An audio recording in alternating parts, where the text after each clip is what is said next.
saveur divine. Cette bonne nouvelle du royaume sera prêchée dans le monde entier pour servir de témoignage à toutes les nations. Alors viendra la fin.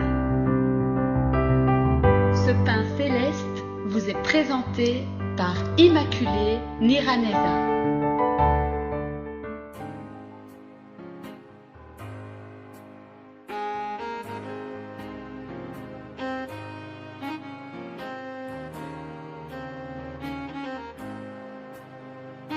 Bienvenue très chers amis, vous tous qui écoutez l'émission Saveur Divine.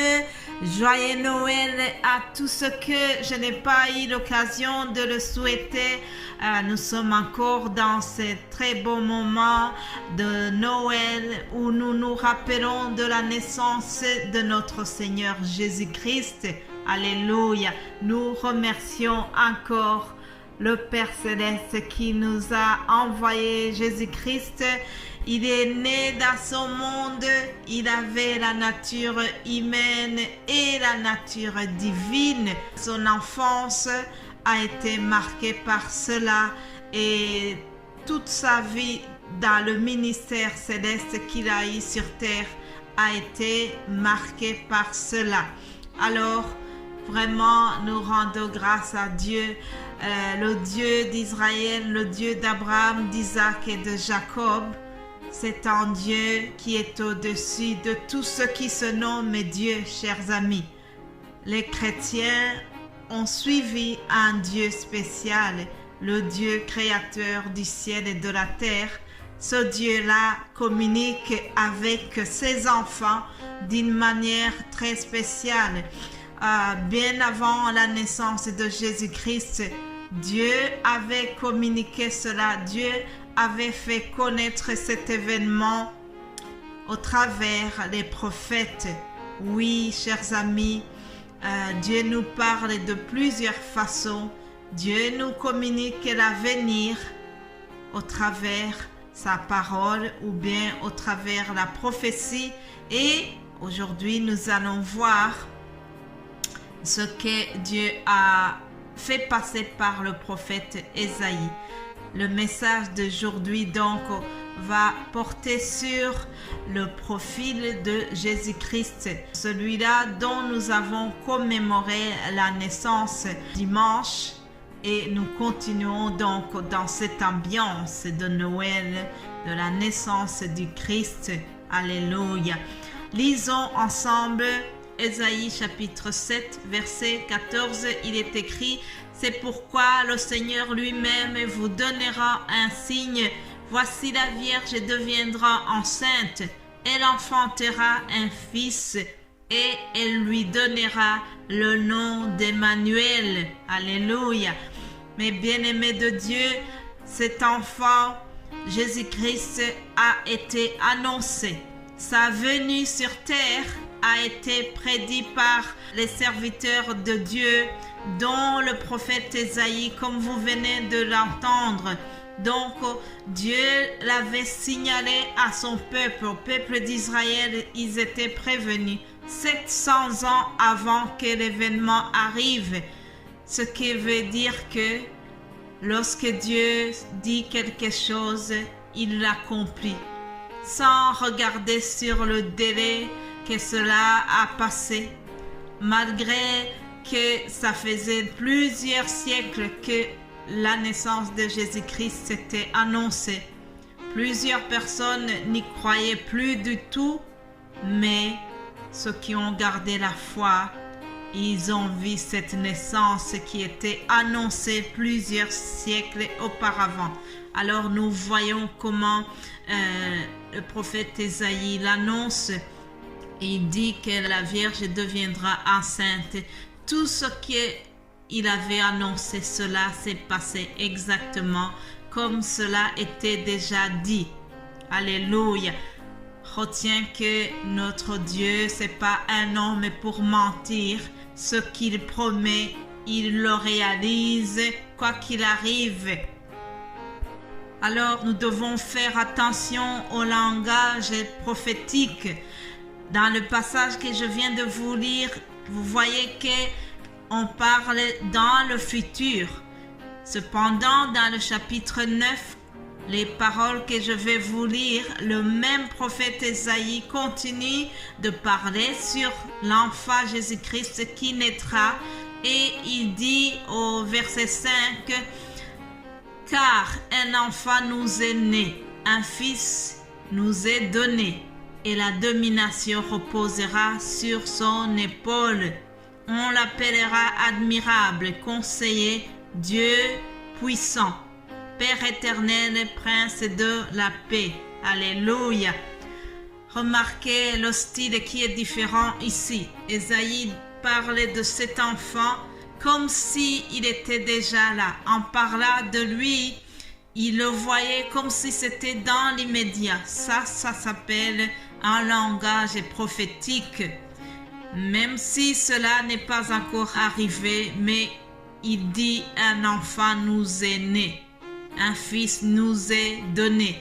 Il le voyait comme si l'événement était déjà en train de se passer, alors que cela était projeté dans les 7 siècles à venir. Alors, nous allons voir l'explication de cette prophétie.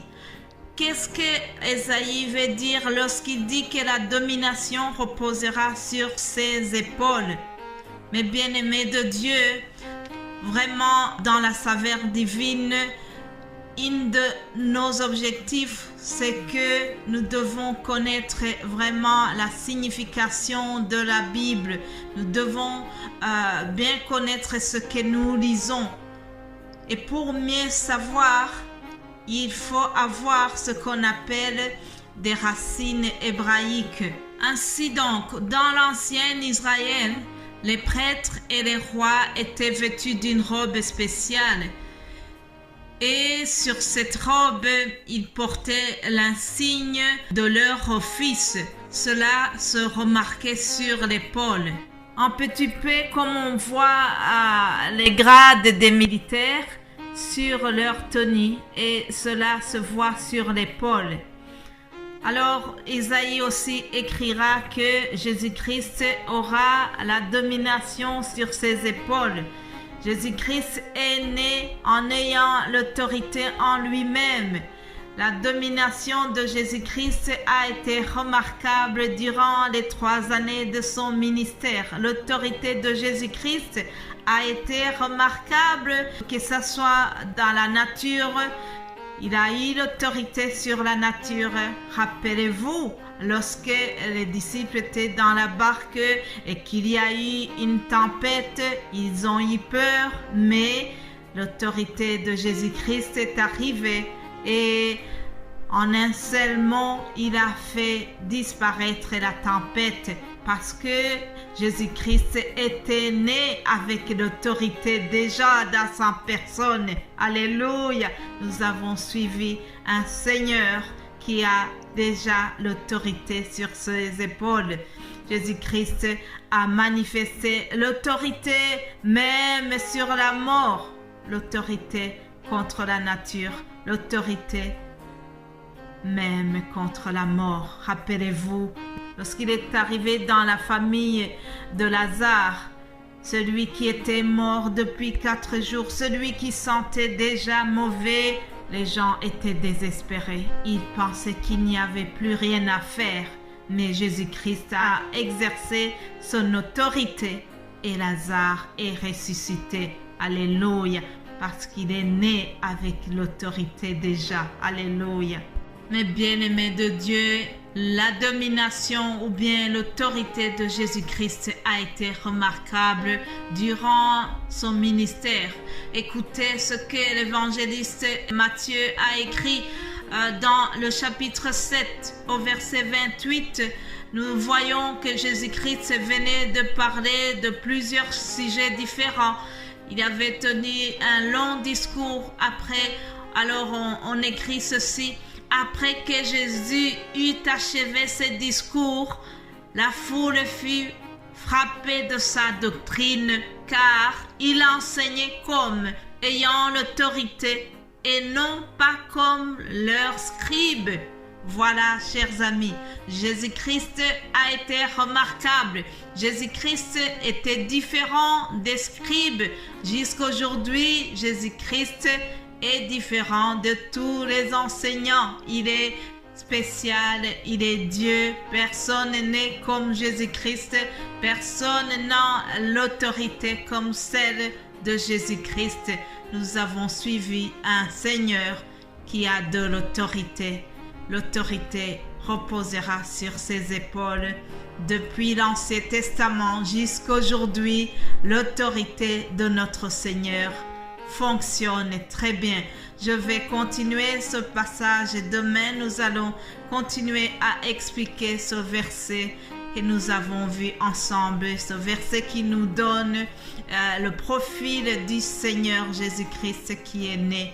Alors, je vous souhaite de continuer à méditer sur ce que nous venons de voir déjà et nous nous retrouverons demain par la grâce divine. Alléluia. Amen.